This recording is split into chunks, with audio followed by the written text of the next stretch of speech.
পবিত্র জুমাদাল আখির শরীফের সর্বশেষ জুমা ২৭শে জমাদা সানি। আজকের জুমার নামাজ আদায় করার মানুষে উপস্থিত মুসাল্লিয়ান ইকরাম রাহিমানি ওয়া রাহিমাকুমুল্লাহ তাআলা, আসসালামু আলাইকুম ওয়া রাহমাতুল্লাহি ওয়া বারাকাতুহু। মহান রব্বুল আলমিনের আলিশান দরবারে অসংখ্য অগণিত শুকরিয়া আদায় করছি যে আল্লাহ পাক রব্বুল আলমিন আমাদের মতো নগণ্য বান্দাদেরকে জুমার নামাজ আদায়ের জন্য যথাসময়ে মসজিদে উপস্থিত হওয়ার সুযোগ দান করেছেন। আল্লাহ পাক রব্বুল আলমিনের দরবারে প্রত্যেকে উচ্চ আওয়াজে বলি আলহামদুলিল্লাহ। সাথে সাথে লক্ষ কোটি দরুদ সালামের হাদিয়া নাজরানা পেশ করি সরকারে দু জাহাঁ রহমতে কৌন মকা সৈয়দ আলম সাল্লাল্লাহু আলাইহি ওয়াসাল্লামার নুরানি পাক চরণে আপনাদের শুকরিয়া আদায় করছি। আল্লাহ পাক রব্বুল আলমিন আমাদের প্রত্যেকের উপস্থিতিকে কবুল আর মঞ্জুর করুক, প্রত্যেকে বলে আমিন। প্রিয় হাজিরিন, এই মাস প্রায় শেষ। সামনে যে মাস আমাদের মাঝে আগমন করতে যাচ্ছে, এই মাসের গুরুত্ব এবং তাৎপর্য, ফাজাইল, বিভিন্ন বিষয়ের উপর আলোচনার দিকে লক্ষ্য রেখে কোরআনে কারীম ফুরকান মজিদের সূরা তাওবা শরীফের ৩৬ নম্বর আয়াতে কারিমা আমি আপনাদের সম্মুখে তেলাওয়াত করার সৌভাগ্য অর্জন করেছি। যে আয়াতে পাকে আল্লাহ পাক রব্বুল আলামিন আগামী মাস, যেটা রজব মাস, যে মাসকে আমার নবীর হাদিসের ভাষায় আমার নবী বলেছেন আর রজবু শাহরুল্লাহ, রজব হলো আল্লাহর মাস। ওয়া শাবানু শাহরি, শাবান মাস আমি নবীর মাস। ও রমদান ও শাহরা উম্মতি, রমজান মাস আমি নবীর উম্মতের মাস। সুবহানাল্লাহ। তাহলে প্রত্যেকটা মাসের স্রষ্টা আল্লাহ, সময়ের স্রষ্টা আল্লাহ, দ্বিতীয় তার কেউ নাই। জুমাদাল আখির শরীফ, এটার এই মাসও আল্লাহর মাস, কারণ সমস্ত মাসের স্রষ্টাকে আল্লাহ। কিন্তু আল্লাহ একটা মাসকে বিশেষভাবে নিজের দিকে নিসবত করেছেন, আল্লাহর মাস বলেছেন। সুবহানাল্লাহ বলি। এটা কেন বলেছেন?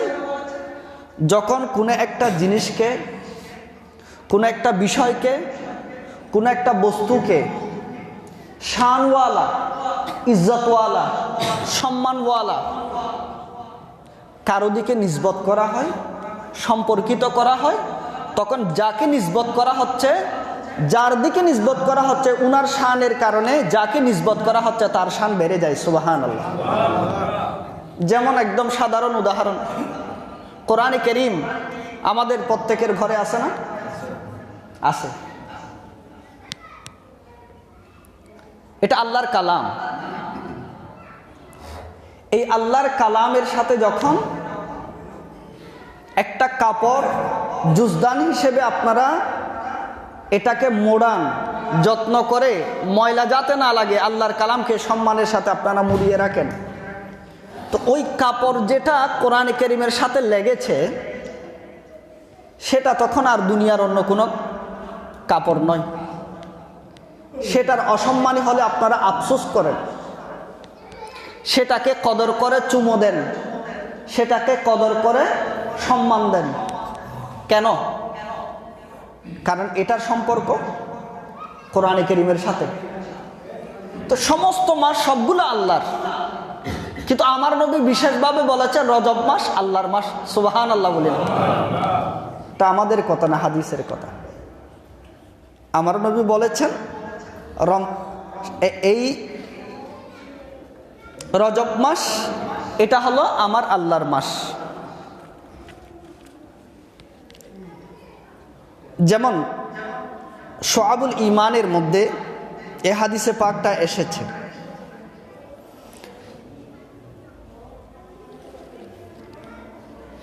হযরতে ইমামে বাইহাকি রহমতুল্লাহি আলাই তিনি এ হাদিসটা উল্লেখ করেছেন বাইহাকি শরীফের শুআবুল ঈমানের মধ্যে, যে ইন্না রজবা শাহরুল্লাহ, রজব মাস হলো আল্লাহর মাস।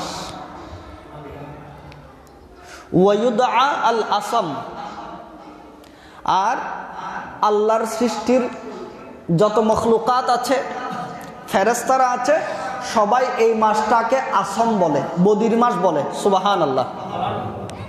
কানে শুনে না, বদির মাস বলে। এটাকে আসম কেন বলা হয়, বদির মাস কেন বলা হয়? লিআন্নাল মালাইকাতা তাসুম্মু উযুনাহা লিশিদ্দাতি ইরতিফাই আসওয়াতিহা বিত্তাসবিহি ওয়াত তাকদিসে।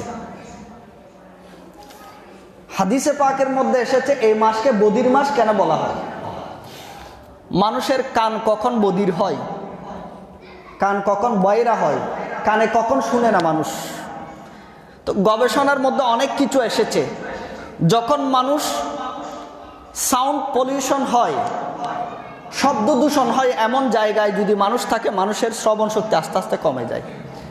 একটু দেখিয়েন, আমাদের ভাইয়েরা যারা মিল ফ্যাক্টরিতে যেখানে বেশি আওয়াজ হয় সেখানে কাজ করে, ওনারা কিন্তু এখানে জুড়ে জুড়ে আওয়াজ দেয়।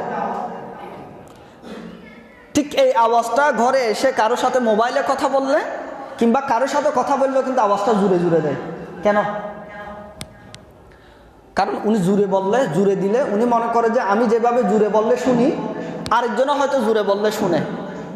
কারণ উনি সাউন্ড পলিউশন হয়, অতিরিক্ত আওয়াজ হয়, এমন জায়গায় থাকতে থাকতে ওনার কানের শোনার যে শ্রবণ করার যে গতি সেটা কমে গেছে, বধির হয়ে যায়।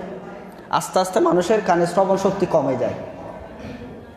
তো এই রজব মাসকে আল্লাহ আসম কেন বলেছেন, এটার অনেকগুলো কারণ হুজুর শাহী সাহেব বাগদাদ রাদিয়াল্লাহু তাআলা আনহু বুনিয়াতুত তালিবিনের মধ্যে উল্লেখ করেছেন। তার মধ্যে এই হাদিসে পাকটা শুআবুল ঈমানের ইমামে বাইহাকির উল্লেখ করেছেন। সেখানে আরও অনেক কিতাবের মধ্যে এসেছে যে এই মাসটাকে বদির মাস এই জন্যই বলা হয়, কারণ আল্লাহর সৃষ্টির যত ফেরেশতা আছে সমস্ত ফেরেশতারা এত বেশি তসবিহ পড়ে, এত বেশি আওয়াজ দিয়ে দিয়ে আল্লাহর তসবিহ, আল্লাহর পবিত্রতার ঘোষণা করে, এটার আওয়াজের কারণে তাদের কান বদিরের মতো হয়ে যায়। এই জন্য এটাকে বলা হয় শাহরুল আসম। সুবহানাল্লাহ। তার মানে এই মাসে আল্লাহর নুরানি জগতের ফেরেশতারা বেশি বেশি তসবিহ পড়েন, বেশি বেশি আল্লাহর প্রশংসা করেন, বেশি বেশি আল্লাহর পবিত্রতা ঘোষণা করেন। সুবহানাল্লাহ। আমার নবী বলেছেন এই মাস কার মাস? আল্লাহর মাস। তো নিসবতটা আল্লাহর দিকে, নিসবতটা কার দিকে? আল্লাহর দিকে। আমি যে আয়াতে কারিমে তেলাওয়াত করেছি এই আয়াতের মধ্যে আল্লাহ এই মাসের গুরুত্বের দিকে বলেছেন। আল্লাহর সৃষ্টির মধ্যে 12টা মাস। ইন্না ইদ্দাতা শুহুরে ইনদাল্লাহি 12 ফি কিতাবিল্লাহ ইয়ামা খালাকাস সামাওয়াতি ওয়াল আরদ। যেদিন থেকে আল্লাহ এই জমিন এবং আসমান সৃষ্টি করেছেন সেদিন থেকে আল্লাহর মুকাররার করদা নির্ধারিত মাসের সংখ্যা হলো 12টা। কয়টা? 12টা। মিনহা আরবাআতুন হুরুম। আমার আল্লাহ বলেন এই 12টা মাসের মধ্যে 4টা মাস বিশেষভাবে সম্মানিত। একটা আওয়াজ দিয়ে বলি সুবহানাল্লাহ। এই বিশেষ সম্মানিত মাসের মধ্যে আমার নবী হাদিসে পাকের মধ্যে বলেছেন একটা হলো রজব মাস। সুবহানাল্লাহ। সমস্ত মাস সবগুলো সম্মানিত, কিন্তু আল্লাহ এই 4টা মাসকে বিশেষভাবে সম্মান দিয়েছেন। তার মধ্যে প্রথম মাস হলো কি? রজব মাস, যেটা আগামী সোমবার কিংবা মঙ্গলবার আমাদের মাঝে আগমন করতে যাচ্ছে। এই মাসের বিশেষায়িত হওয়ার পেছন অনেকগুলা কারণ আছে। রজব শব্দের অর্থ করতে গিয়ে ভাষাবিদ যিনারা ওনারা বলেছেন রজব শব্দের অর্থ হলো আজমত, তাজিম, সম্মান। কারণ আল্লাহর সৃষ্টির সমস্ত সৃষ্টি এই মাসকে সম্মান করে। একটা আওয়াজ দিয়ে বলি সুবহানাল্লাহ। রজব মাসের সম্মান এটা এত বেশি যে আরব ভূখণ্ডে শুধু মুসলমান নয়, গায়রে মুসলিম যারা ছিল, অমুসলিম যারা ছিল, তারা পর্যন্ত রজব মাসকে এত বেশি সম্মান করত। এটার আজমত, এটার ফজিলত, এটার সম্মান এত বেশি যে যুদ্ধ থাকলে যুদ্ধ বন্ধ করে দিত। কারোর সাথে শত্রুতামি থাকলে শত্রুতামি তোলা হতো না। কাউকে হত্যা করলে হত্যার বদলে রজব মাসে মানুষ হত্যা করত না। এই রজব মাস যখন আসতো, রজব মাসের সম্মানে তাজিমে একজন আরেকজন থেকে নিরাপদ থাকতো। একটা আওয়াজ দিয়ে বলি না সুবহানাল্লাহ। এই জন্য বলেছেন রজব মাস এটাকে রজব কেন বলা হয়? কারণ ইউতাকাসসারু, এই মাসের মধ্যে সবচেয়ে বেশি এই মাসটাকে তাজিম করা হয়, এবং আমার নবী বলেছেন এই মাসের মধ্যে সবচেয়ে বেশি ফজিলত, সবচেয়ে বেশি খাইর আছে। সুবহানাল্লাহ। এই জন্য এই মাসকে বিশেষভাবে গুরুত্ব দেওয়া হয়েছে। আমার নবী আল্লাহর দিকে নিসবত করেছেন, এবং আমার নবী বলেছেন, উম্মত তোমাদের সময় কম হওয়ার কারণে, হায়াত কম হওয়ার কারণে ইবাদত হয়তো তোমরা করতে পারবা না বেশি, সেই জন্য আল্লাহ তোমাদেরকে পার করানোর জন্য, তোমাদেরকে এনাম দেওয়ার জন্য, তোমাদেরকে রহমত, দয়া, মাগফিরাত দান করার জন্য আল্লাহ বিশেষ কিছু দিন, বিশেষ কিছু রাত তোমাদেরকে দান করেছেন। সেই দিন রাতগুলোর সংখ্যা হলো 5টা। আমরা জানি লাইলাতুল কদরের রাত, শাবানের 14 তারিখ দিবাগত 15 তারিখের রাত, লাইলাতুল বারাত যেটাকে আমরা বলি, 2 ঈদের 2 রাত, রজব মাসের 1ম তারিখের রজনী, রজব মাসের 1ম তারিখ এই রজনী, এটা বছরের 5 রাতের 1 রাত। কিন্তু আমরা হেলায় কাটিয়ে দিই। হাদিসে পাকের মধ্যে আসছে, বাইহাকি শরীফের হাদিস, আমার নবী বলেন এই 5টা স্পেশাল রাত আমার নবীর উম্মতের জন্য আল্লাহ দান করেছেন। সুবহানাল্লাহ। এই রাতে যারা যেটাই চাইবে আল্লাহর কাছে সেটা পাবে। এই রজনীর শুরু হলো রজব মাসের 1ম তারিখ। এই রাতটা অত্যন্ত গুরুত্বপূর্ণ, 5 রাতে 1 রাত। আমরা যাতে এই রাতটাকে খেলায় না কাটাই, এই জন্য হাদিসে পাকের মধ্যে এসেছে রজবুন আউয়ালু শুহুরিল বারাকাতি, বরকতের মাসসমূহের মধ্যে সর্বপ্রথম শুরু হয় যেটা দিয়ে, সেটা হলো রজব মাস। সুবহানাল্লাহ বলি না? ওয়া হুয়া শাহরুল্লাহিল আসাম, এটাকে শাহরুল্লাহ বলা হয়, এটাকে বদির মাস বলা হয়। এটার নামকরণের আরেকটা কারণে এটা এসেছে, সাম্মাহু আসাম্মা মা ফাদলিহি ওয়া রিফাআতিহি, এই মাসের সম্মান থাকা সত্ত্বেও, এই মাসের ফজিলত থাকা সত্ত্বেও আল্লাহ এটাকে বদির বলেছেন, কারণ কেউ বদির হওয়া এটা দোষ। মানুষ কানে না শুনলে এটা মানুষের কি দোষ। আল্লাহ এই মাসকে সম্মান দিয়েছেন, এই মাসের রিফাআত বর্ণনা আল্লাহ করেছেন, এই মাসের উচ্চ মর্যাদার কথা আল্লাহ বলেছেন। এরপরে এই মাসটাকে আসম বলা হয়, বদির বলা হয়। কেন বলা হয়? ইন্নামা সুম্মিয়া আসাম্মা, এটাকে আসম বলা হয় লিআন্নাল কিরামাল কাতিবিনা ইয়াকতুবুনাল হাসানাত ফি হাযিহিশ শাহরে, 2 কাদের 2 ফেরেশতা কিরামান কাতিবিন, 2 জনে আমাদের আমলনামা লিখেন। আমাদের 2 জনেই কিন্তু আমলনামা লিখেন। ডান কাঁধেরটা ভালো আমল লিখেন, বাম কাঁধেরটা খারাপ আমলগুলো লিখে রাখেন, বান্দা যেটা করেন। কিন্তু রজব মাস আসলে ভালোটা তো ভালো লিখে, খারাপটাও ভালো লেখা শুরু করে। একটা আওয়াজ দিয়ে বলি না সুবহানাল্লাহ? এটা আর খারাপ লিখে না। কেন? তো ফালা ইয়াসমাউ সরির আল কলমে ফি কিতাবাতি সাইয়্যাত,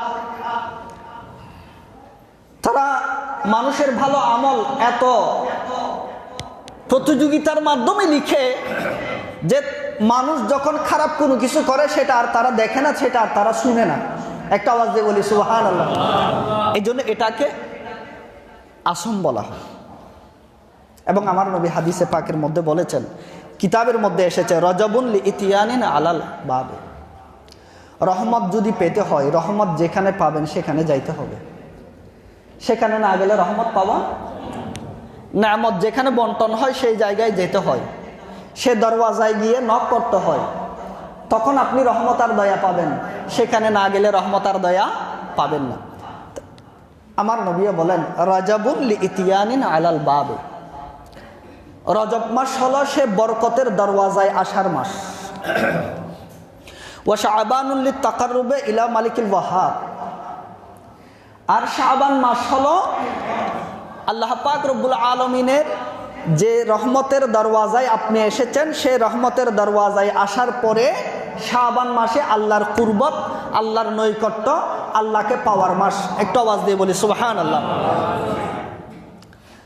দরওয়াজায়ও আসলেন, নকও করলেন, দরওয়াজায় ঢুকলেন, আল্লাহর নৈকট্য লাভ করলেন। এরপর আমার নবী বলেন ওয়া রমাদানু লিলিকাইল মালিকিত তাওয়াব, আর রমজান মাস হলো আল্লাহর সাথে সাক্ষাতের মাস। একটা আওয়াজ দিয়ে বলি না সুবহানাল্লাহ। যিনি রহমত দিবেন ওনার দরওয়াজায় আসলাম, ওনার কুরবত হাসিল করলাম, বাকি আছে একটা জিনিস, সেটা দেখার। ওই মালিকে মৌলাকে দেখে। আমার নবী বলেন রমজান মাস হলো মালিকের সাক্ষাতের মাস। সুবহানাল্লাহ বলিলাম। এই জন্য কিতাবের মধ্যে এসছে বেশি বেশি ইবাদত করতে বলা হয়েছে রজব মাসে। কারণ রজব মাসকে বলা হয় বীজ বপন করার মাস। আমার ক্ষেত আছে, জমি আছে, সেখানে যদি আমি বীজ না বুনি, সেখানে যদি আমি চারা রোপণ না করি, তাহলে ফসল আসবে? আসবে না। আমার নবী বলেন রজব মাস হলো ইবাদতের মাধ্যমে তোমাদের আমলের বীজ বপন করার মাস। সুবহানাল্লাহ। উম্মত, তুমি যখন রজব মাসে বেশি বেশি ইবাদতের মাধ্যমে, কারণ এই মাসে সবচেয়ে বেশি সুযোগ ইবাদত করার। একত এটা আল্লাহর মাস বলেছেন, সেটার আজমত ও ফজিলত আছে। দ্বিতীয় নম্বর, আল্লাহ এই মাসটাকে বলেছেন আসম, বদির মাস। ফেরেশতা যিনি বদ আমল লিখেন, তিনিও বান্দার বদ আমলের দিকে তাকান না, সেটাও ভালো আমল লেখা শুরু করে দেন। সুবহানাল্লাহ। এই জন্য এই মাসের মধ্যে বেশি বেশি আমলের মাধ্যমে তুমি তোমার আমলের বীজ বপন করবা। এবং ওয়া শাবানু শাহরুস সাকিয়ে, শাবান মাস হলো পানি দেওয়ার মাস। আপনি বীজ রোপণ করলেন, চারাও উঠলো, সেখানে যদি পরিচর্যা না করেন, পানি যদি আপনি না দেন, সে চারা কি টিকবে? সে ক্ষেত কি টিকবে? সেখানে কি ফল হবে? এতটুকুই তো শেষ হয়ে যাবে, মারা যাবে। এই জন্য আমার নবী বলেন উম্মত, শাবান মাস হলো আমি নবীর মাস। এই মাসে, রজব মাসে যে আমলের মাধ্যমে তুমি তোমার জিন্দেগির আমল নামার বীজ বপন করেছ, সেটাকে চোখের অশ্রু দ্বারা আল্লাহর দরবারে কেঁদে কেঁদে চোখের অশ্রু ফেলে শাবান মাসে সেটাকে সিক্ত করার মাস, সেটাকে পরিচর্যা করার মাস। আপনি বীজ রোপণ করলেন শাবান মাসের মধ্যে, সেটার পরিচর্যাও করলেন। ওয়া রমজান ও শাহরুল হাসাদে, আমার নবী বলেন রমজান মাস হলো তুমি বীজ বপন করলা, সেটা সেচ দিলা, সেটার যত্ন নিলা। রমজান মাস হলো ফসল কাটার মাস। সুবহানাল্লাহ। রমজান মাস ফসল কাটার মাস। এখন আপনি যদি শাবান মাস, রজব মাসের মধ্যে আমলই না করেন, শাবান মাসে তো আর আপনি সেচ দিতে পারবেন না, পরিচর্যা করার জন্য আপনার কিছুই থাকবে না। তো যেহেতু আপনি বীজে বপন করেন নাই, পরিচর্যাও করেন নাই, রমজান মাসে শূন্য হাত, কিছুই আপনি পাবেন না। এই জন্য এই মাস অত্যন্ত গুরুত্বপূর্ণ মাস। এই জন্য আমার নবী বলেছেন, হাদিসে পাকের মধ্যে আছে যে রজব মাস যখন শেষ হয়, এ মাস আল্লাহর দরবারে যায়। কারণ এই মাসের আমল নামা আল্লাহর কাছে রজব মাস পেশ করবেন। আমার নবী বলেন আল্লাহর দরবারে রজব মাস যাবে, বান্দার আমল নামা আল্লাহর দরবারে সুপর্দ করবেন। এরপরে আল্লাহ জিজ্ঞেস করবেন, ফায়াকুলুল্লাহু তাআলা আবাজ্জিলুকা ওয়া আযযামুকা, আই রজব মাস, তুমি তো আমার মাস ছিলা, আমার বান্দারা তোমাকে পেয়ে কি সম্মান দিয়েছে? তোমার যথাযথ কদর কি করতে পেরেছে আমার উম্মত, আমার বান্দারা? ফায়াসকুতু রাজাবা, আমার নবী বলেন রজব মাস কোনো উত্তর দিবে না, চুপ থাকবে। আল্লাহ আবার বলবেন, এই রজব মাস, আমার বান্দারা তোমার সাথে কি ভালো আচরণ করেছে? তোমাকে যথাযথ সম্মান করেছে? ইবাদত বন্দেগী কি করেছে? দ্বিতীয়বারও চুপ থাকবে। তৃতীয়বার আবার জিজ্ঞেস করবেন, রজব মাস কোনো উত্তর দিবেন না, চুপ থাকবেন। চতুর্থবারে রজব মাস বলবে, ইলাহি, আয় আল্লাহ, আয় মালিক মৌলা, আন্তা সাত্তার, আল্লাহ তুমি তো দুষ্গোপনকারী। সুবহানাল্লাহ বলি না? আল্লাহ আন্তা সাত্তার, আল্লাহ তুমি তো সাত্তার, তুমি তো দুষ্গোপনকারী। আমারতা খালকাকা আইয়াস্তুরু উয়ুবা গায়রিহি, আল্লাহ তুমি তোমার বান্দাদেরকে নির্দেশ দিয়েছ যে দুষ্কে গোপন করার জন্য। আরেকজনের একটা খারাপ দিক দেখেছে, খারাপ কাজ করতে দেখেছে, তাকে গোপনে গিয়ে বলা, সবার সামনে না বলা, এটাকে গোপন করা। আমার নবী বলেন মান সাতারাহু সাতারাহুল্লাহ, যে আরেকজনের দোষ গোপন করবে, কাল কিয়ামতের ময়দানে আল্লাহ তার দোষও গোপন করবে। একটা আওয়াজ দিয়ে বলি সুবহানাল্লাহ। এখন তো আমরা মাশাআল্লাহ ফেসবুকের জারিয়ায় কোনো একটা কিছু হলে তিলকে তাল করে কত ধরনের রং মেখে মানুষের ইজ্জত সম্মানের আমরা আঘাত করি। কিছু একটা হতে পারে না, সেটা এলাকার মধ্যে ছড়াই দেয়, ভাইরাল করে দেয়। কিছু একটা হতে পারে না, এটা সম্পূর্ণ কোরআন হাদিস বিরোধী, এবং এটা সবচেয়ে বড় নাফরমানির কাজ। আজকে আপনি আপনার আরেকজনেরটা আপনি প্রকাশ করছেন, কালকে আপনারটা অটোমেটিক প্রকাশ হয়ে যাবে। কারণ আপনি যেটা করবেন আপনার সাথে সেটাই হবে। কামা তাদিনু তুদান। আপনি জুলুম করবেন আরেকজনের উপর, আপনিও জুলুমের শিকার হবেন, এটা নিশ্চিত। কয়েকটা শাস্তি আল্লাহ দুনিয়াতে স্পষ্টভাবে দিয়ে দেন মানুষের শিক্ষার জন্য, ইবরতের জন্য। তোর মধ্যে একটা হলো, কেউ যদি জুলুম করে আল্লাহ অবশ্যই ওই জালেমের শাস্তি দুনিয়াতে করবেন। এটা কোরআনে কারীম। জালেমরা যাতে এটা মনে না করে তারা জুলুম করে পার পেয়ে গিয়েছে, আল্লাহর কোরআন, অবশ্যই সেই জুলুমের শিকার তারা হবে। মা বাবার প্রতি অন্যায় করবেন, নাফরমানি করবেন, দুনিয়ায় থাকতে সেটার আযাব, সেটার শাস্তি ভোগ করবেন। এই দুইটা শাস্তি এই দুনিয়াতে থাকতেই মানুষ ভোগ করবে। জুলুমের শাস্তি, মা বাবার প্রতি অবাধ্যতা, অসৎ আচরণ, মা বাবার অবাধ্যতার শাস্তি এই দুনিয়াতেই হবে। তো এই ফেরেশতাকে জিজ্ঞেস করা হলো, আনতা সাত্তার, আল্লাহ তুমি তো সাত্তার, তুমি তো মানুষকে বলেছ আরেকজনের দোষকে গোপন করার জন্য। আল্লাহ আমি কিভাবে তোমার সামনে তোমার বান্দার দোষকে প্রকাশ করি? একটা আওয়াজ দিয়ে বলি না সুবহানাল্লাহ।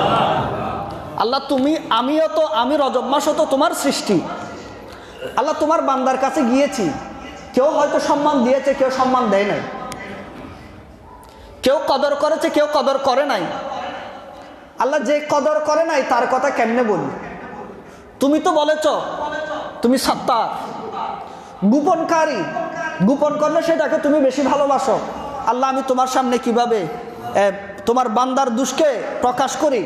এবং তোমার বান্দাদেরকে যেহেতু তুমি বলেছ দোষকে গোপন করার জন্য, আল্লাহ তোমার বান্দারও তোমার অপর বান্দার দোষকে গোপন করেছে। ও সাম্মানি রসুলাকা আসাম্মা, এবং তোমার নবী তো আমাকে নামকরণ করেছেন বদির। ইয়ার আই বাড়ি তাআলা, আপনার হাবিব আমাকে তো বলেছেন, আমার নাম দিয়েছেন বদির। তো সুতরাং তোমার বান্দারা যদি কোনো বদ আমল করে, বদ কাজ করে, সেটা আমি দেখিও নাই, শুনিও নাই। একটা আওয়াজ দিয়ে বলে সুবহানাল্লাহ। আল্লাহ সামিআতু তাআতাহুম, আল্লাহ তারা যেটা ভালো কাজ করেছে সেটা আমি শুনেছি। ওয়ালাম আসমা মাসিয়াতাহুম, তারা যেটা অপরাধ করেছে সেটা আমি শুনি নাই। তা আমার নবী বলেন, আল্লাহর কাছে যখন এভাবে বলা হবে, তখন আল্লাহ কুদরতের রহমতের দরিয়ায় এসে বলবেন, আই ফেরেশতারা যাও, আমার নবী যেহেতু তোমাকে আসম বলেছেন, তোমাকে বদির বলেছেন, উম্মতের গুনাহ যখন তুমি শুনো নাই, উম্মতের কোনো কিছু যখন তুমি দেখো নাই, আমি সমস্ত উম্মতকে মাফ করে দিলাম। একটা আওয়াজ দিয়ে বলি সুবহানাল্লাহ। এমন এক মাস রজব মাস, আর এই রজব মাসের মধ্যেই আমার নবী রহমতুল্লিল আলমিনকে মৌলার দিদারে নিয়ে গিয়েছেন মেরাজের রাতে। ওই মেরাজের রাতেই তো আল্লাহর সাথে ফাইসালা হয়েছে উম্মতের জামিনদারির, উম্মতের মুক্তির ফাইসালা মেরাজের রজনীতে হয়েছে। আল্লাহর সাথে কথা হয়েছে, আমার উম্মতকে আল্লাহ জাহান্নামে দিও না। সুবহানাল্লাহ। উম্মতের মাগফিরাত, উম্মতের পরিত্রাণ সেদিনেই হয়েছে। এজন্য আমার নবী বলেছেন, উম্মত রজব মাস যখন তোমরা পাবা, তোমরা বেশি বেশি একটা কাজ করবে, সেটা হলো তওবা। কি করবা? তওবা বেশি বেশি করো। কারণ উম্মত শয়তান লাঈন তোমাদের পেছনে লেগে আছে, সার্বক্ষণিক তোমাদেরকে ওয়াসওয়াসা বা দানের মাধ্যমে বিভিন্নভাবে তোমাদেরকে গুনাহে লিপ্ত করবে। সুতরাং বেশি বেশি তওবা করো, কারণ কখন তোমার জীবনের হায়াতের বাজেট শেষ হয়ে আছে তার কোনো জানা। গতকালকে একটা মানুষ, পরিচিত খুব কাছের একটা মানুষ, 20 মিনিটের মধ্যে ইন্তেকাল করেছেন। বলছে সুস্থ মানুষ, সব কিছু করে আসছে, করে বলে আমাকে ডাক্তারের কাছে নিয়ে যাও, আমার খারাপ লাগতেছে। এটা বলে ডাক্তারের কাছে নেওয়ার জন্য গাড়ি আনতে গেছে, গাড়ি আনার আগে দুনিয়া থেকে রূহ পরবাস হয়ে গেছে। তো সুতরাং কার কখন চলে যেতে হয়, কার ডাক কখন আসে, সেটার কোনো আমরা কেউ জানি না। যে কোনো সময় যে কারো ডাক চলে আসতে পারে। আমার নবী বলেছেন, এই ডাক আসার আগে উম্মত বেশি বেশি তওবা করো। আমার নবী বলেন, তোমরা যদি গুনাহ না করতে, আল্লাহ তোমাদেরকে রাখতেন না, ধ্বংস করে দিতেন। আল্লাহ নিজেই চান বান্দা গুনাহ করবে, আল্লাহর কাছে তওবা করবে। সুবহানাল্লাহ বলি না? এটা আল্লাহর কাছে সবচেয়ে প্রিয় কাজ। আল্লাহ সবচেয়ে প্রিয় কাজ হলো বান্দা অপরাধ করে আল্লাহর কাছে এসে বলবে, আল্লাহ আমি তো অপরাধ করেছি, আল্লাহ তোমার কাছে ক্ষমা চাই। এই কথাটা বললে আমার নবী বলেন আল্লাহর কুদরতের কলবের মধ্যে, কুদরতের মধ্যে যত ধরনের রাগ আছে সমস্ত রাগ ঠান্ডা হয়ে যায়। সুবহানাল্লাহ। হযরতে ওয়াহশী উহুদের ময়দানে হযরতে সাইয়েদনা সৈয়দুশ শুহাদা আমির হামজা রাদিয়াল্লাহু তাআলা আনহুকে শহীদ করেছিল। এই ওয়াহশী আবু সুফিয়ান এবং হিন্দা ওনার স্ত্রী, হিন্দার দাস ছিল। একটু ভালো করে খেয়াল করবেন, ওনারা তখনও ইসলাম কবুল করেন নাই। ফতহ মক্কার পরে হযরতে সাইয়েদনা আবু সুফিয়ান এবং ওনার স্ত্রী হিন্দা এই দুইজনে ইসলাম কবুল করেছেন ফতহ মক্কার পরে, মক্কা বিজয়ের পর। এর আগে ওনারা ইসলাম কবুল করেন নাই। ইসলামের প্রথম যুদ্ধ বদরের যুদ্ধ, এই বদরের যুদ্ধে মুসলমানরা বিজয় লাভ করেছে।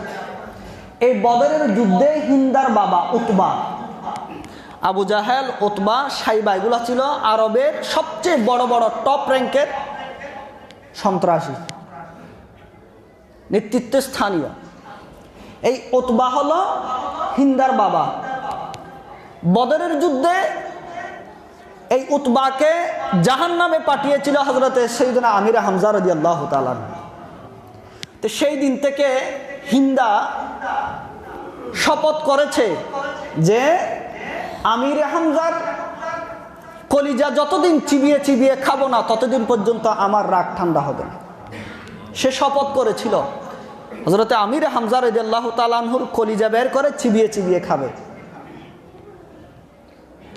উহুদের ময়দানে এই হিন্দা তার অধীনস্থ দাস ওয়াহশীকে বলেছিল, উনি পরবর্তীতে ইসলাম কবুল করেছেন, ওনার ঘটনাটা কিতাবের মধ্যে আসছে।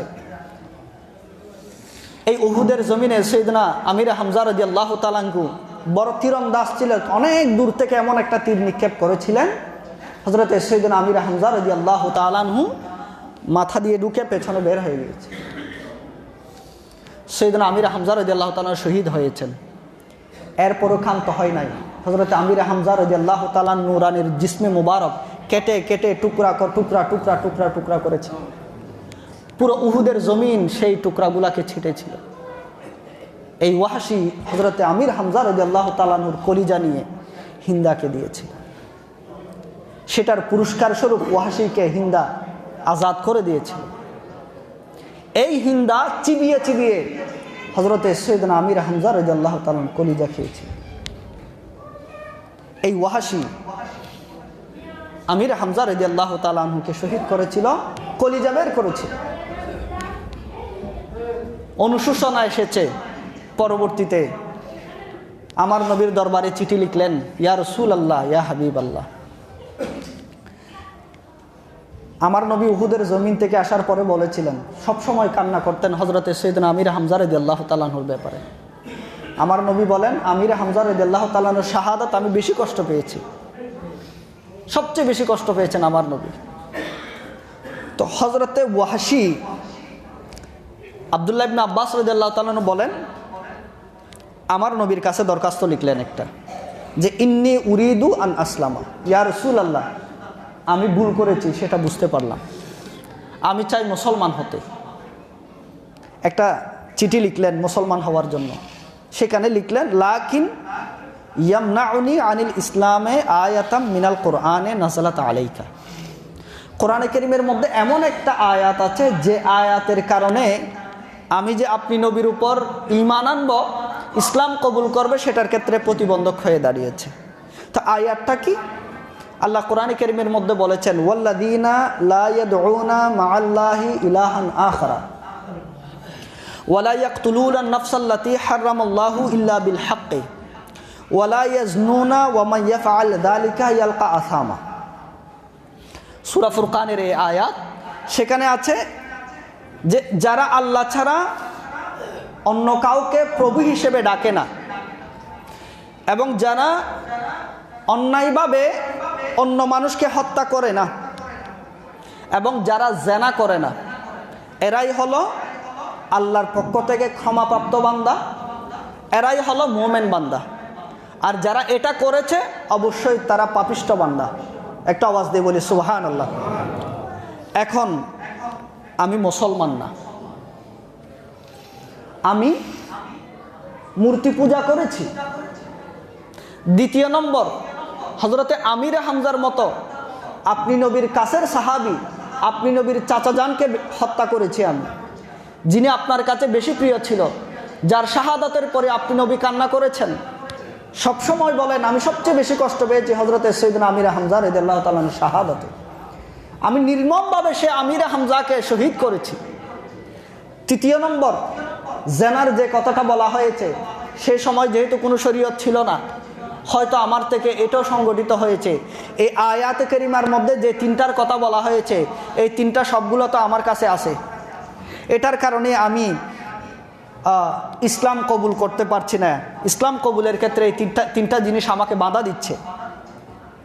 ইয়া রাসূলুল্লাহ, ফাহাল্লি মিন তাওবাতিন, আমার কি তওবা করার কোনো সুযোগ আছে? আমি কি তওবা করলে আল্লাহ তওবা কবুল করবেন, গ্রহণ করবেন? দেখেন কত বড় বড় অপরাধ করেছেন, আল্লাহকে মানেন নাই, মূর্তি পূজা করেছেন, আমির হামজার মতো বীর পাহলওয়ানকে শহীদ করেছেন, যার শাহাদাতে আমার নবী সবচেয়ে বেশি কষ্ট পেয়েছেন। তৃতীয় নম্বর, অন্যটা করেছেন। এত বড় বড় অপরাধ করার পরে ইয়া রাসূলুল্লাহ, আমার জন্য কি কোনো তওবার ব্যবস্থা আছে? তখন আল্লাহর পক্ষ থেকে আমার আল্লাহ নাজিল করলেন এই আয়াত, ইল্লা, এই তিনটা অপরাধ করার পরেও মান তাবা ওয়া আমানা, যে তওবা করবে, ওয়া আমানা, ঈমান আনবে, ওয়া আমিলা সালিহান, ভালো কাজ করবে, নেক কাজ করবে, ফাউলাইকা, তারাই হলেন ওই সমস্ত বান্দা, ইউবাদদিলুল্লাহু সাইয়্যাতিহিম হাসানাত, যাদের অপরাধকে আল্লাহ অপরাধ হিসেবে গণনা করবেন না, সমস্ত পাপকে আল্লাহ সওয়াবে পরিণত করে দিবেন। একটা আওয়াজ দিয়ে বলি সুবহানাল্লাহ।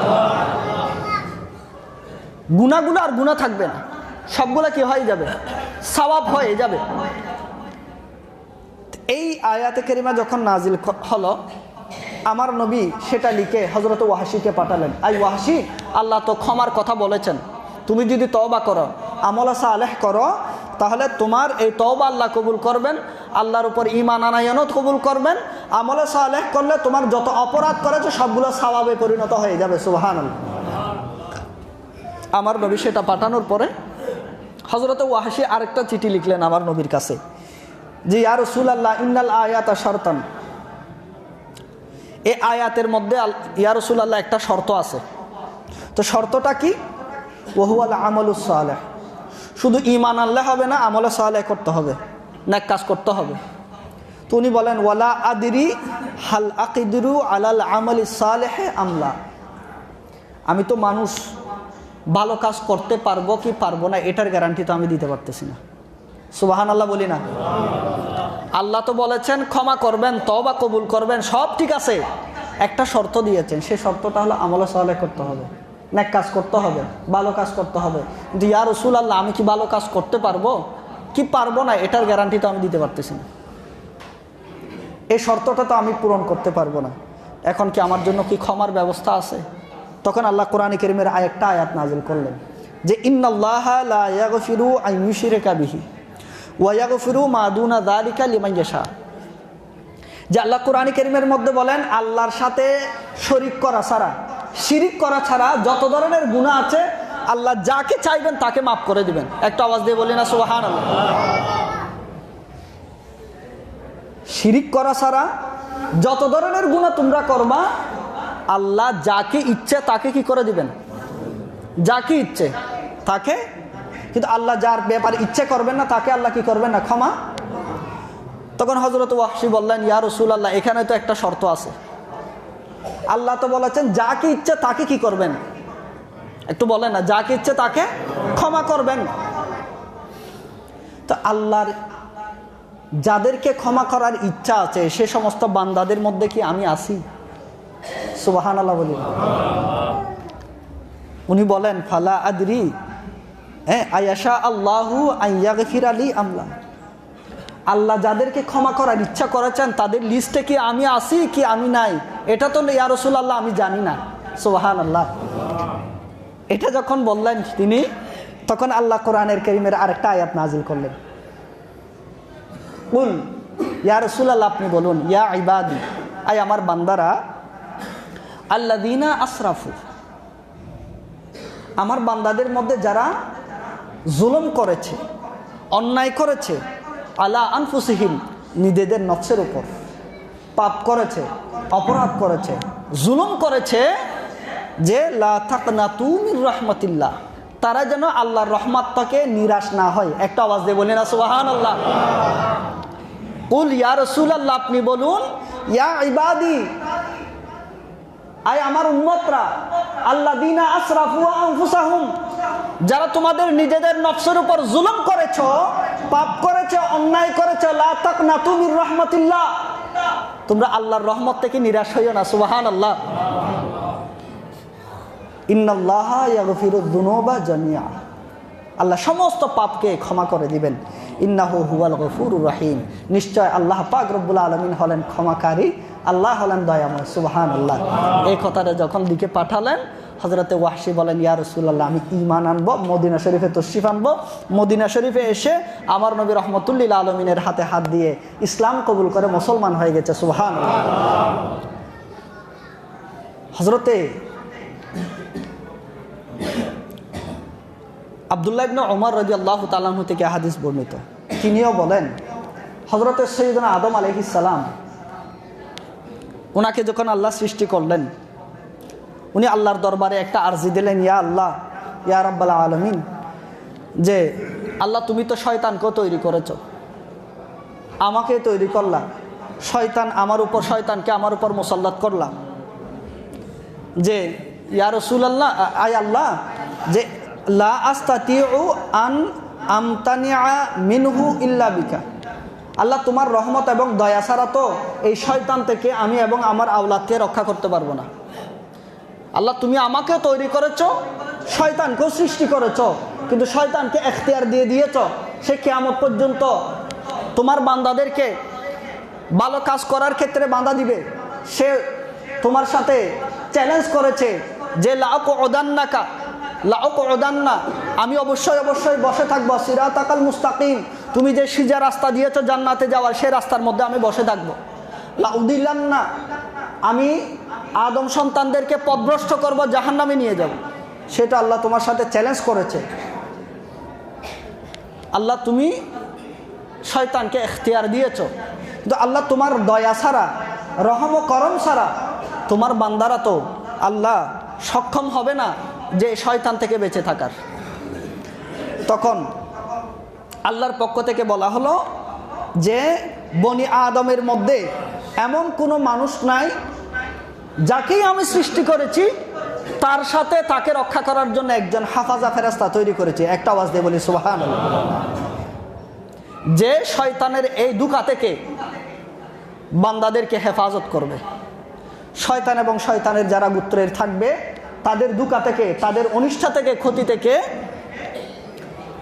আদম সন্তানকে রক্ষা করবে। এই ধরনের একজন হাফাজা ফেরেশতা, রক্ষাকারী ফেরেশতা আল্লাহ তৈরি করে দিয়েছেন প্রত্যেকের সাথে। তখন হযরত আদম আলাইহিস সালাম বললেন, ইয়া রব্বি জিদনি, আল্লাহ শুধু ফেরেশতা দিলে হবে না, আল্লাহ আরও বেশি কিছু দাও না, আরও কিছু দাও যেটার মাধ্যমে তোমার বান্দারা রক্ষা পাবে। তখন আল্লাহর পক্ষ থেকে বলা হলো, আল হাসনাতু বিআশারি আমসালিহা, উম্মত, তোমার বান্দা যখন, তোমার উম্মত যখন, আমার বান্দা যখন একটা ভালো কাজ করবে, আমি একটার বদলে 10টা দিব। সুবহানাল্লাহ। একটা নেক কাজ করবে, 10টা আমি বাড়িয়ে দিব। বড় এতটুকু নয়, ওয়া আজিদুহা, 10টার চেয়েও বাড়িয়ে দিব। এবং ওয়াসাইয়্যাতু বিওয়াহিদাতিন, গুনার কাজ করলে একটা গুনার কাজের বিনিময়ে একটা গুনাহ দিব। এবং ওয়ামহুহা, আবার বান্দা ওই গুনাহকে আমি মাফও করে দিব। সুবহানাল্লাহ। আদম আলাইহিস সালাম বললেন, আল্লাহ আর একটু বাড়িয়ে দেন না। আল্লাহর পক্ষ থেকে বলা হলো, আত-তাওবাতু মাকবুলাতু মা দামাতির রূহু ওয়াল জাসাদ, শরীরের মধ্যে বান্দার যতক্ষণ পর্যন্ত রূহ থাকবে, এই দেহ থাকবে, ততক্ষণ পর্যন্ত যখনই তওবা করবে, যে মুহূর্তে তওবা করবে, যেখানেই তওবা করবে, আমি আল্লাহ কবুল করব। সুবহানাল্লাহ। এই জন্য তওবার জন্য কোনো কি নেই, সময় নেই। যখনই চাইবেন যখনই গুনাহ করবেন সাথে সাথে তওবা করে ফেলবেন। তো আদম আলাইহিস সালাম আবার